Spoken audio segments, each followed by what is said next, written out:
I'm Sam Marchand, your voice of the Muskies, sitting down with Malaya Sperber, our athlete of the week from women's soccer, coming off a huge win, 5-0 against Rockford. And Malaya, first hat trick here as a Muskie. Talk a little bit about how the weekend went and your performance. The weekend went really well. Got a big win. My performance is obviously attributed to my entire team. A lot of people made some huge contributions that haven't before, and I think that's really special. Yeah. Just talk about the growth of the team. Obviously, you come in here as a little bit older of a freshman and kind of in that leadership role. How's the team grown in your first 2 seasons here? I think we've really grown together. Last year we had a little bit of some struggles, and this year we've really come together. We're really close, and I think that that helps us on the field a lot. Obviously, we've had our struggles this year, but that's never really brought our team down. We stay positive together, we work hard together, and I think that's really important. Yeah, leader on the field, off the field. What's the backstory behind Malaya and why you're a 24-year-old sophomore? My senior year of high school, I got hurt, so I decided not to redshirt at D1 where I was going to go, and I decided just to work. And then one day, life just like hit me, and I was like, I don't want to not go to school. So I ended up here because I majoring in exercise science, great program here, and that's how I ended up here. What's the backstory behind exercise science? Obviously, we know the injury history, but talk a little bit more about what impact that has on you to choose exercise science and what you want to do with that journey. Obviously, yeah, my injuries have really been like the thing that has like motivated me to pursue this like career. I want to be a physical therapist, um, and I have my certified personal trainer license, and I want to get my sports performance certification so that when I'm done with school, I could work with a client from like the start of the rehab all the way to like full sports health, get them like back into like a full like sports specific training program so that they feel completely ready going back into like the sport that they're in. And impacting people, it goes beyond just impacting in a physical standpoint, impacting your teammates, things like that. Talk a little bit about the coaching standpoint. You're a JV high school coach at Cedar Grove, and what's the impact there like, and how do you transition as being a player versus being a coach? Yeah, so I love coaching. This will be my third season with them this spring.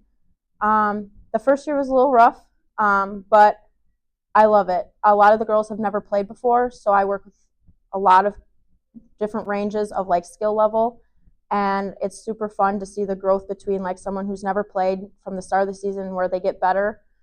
Um, Transitioning, like it's kind of hard to like turn my coaching brain off sometimes, and sometimes Heather will ask for like my advice on things or like what I see, which is kind of nice. And players do come to me for advice, and I do try to be like a role model and give them the best advice I can. If I see something on the field, try to give them a pointer just so we all get better.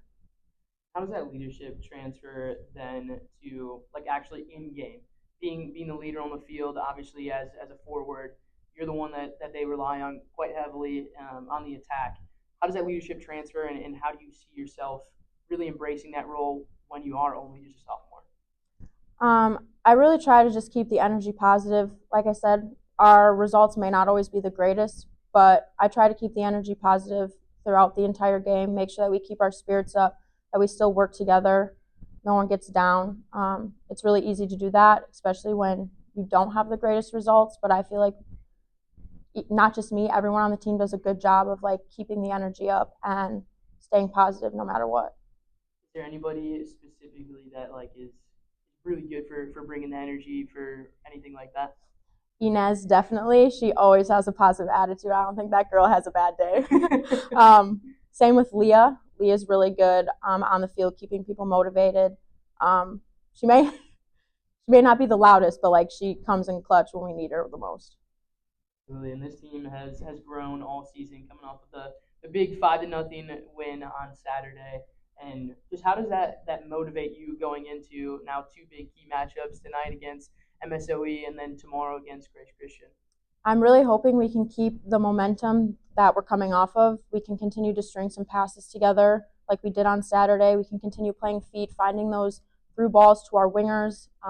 We've been working a lot on like getting our wingers involved, which is something we've struggled with. So I hope we can continue doing that tonight and tomorrow. If you had to resemble your play on the field like somebody as a pro or be a pro for a day, who's it gonna be? It would be Abby Wambach. She was my idol when she played. Um, she's the reason I love to head the ball out of the air because can't tell you how many headers that lady has scored. But yeah, Awesome. Well, we're coming up with the big key matchups tonight against MSOE and tomorrow against Great Christian. It's our athlete of the week, Malaya Sperber with women's soccer. I'm Sam Marchant, your voice of the Muskies.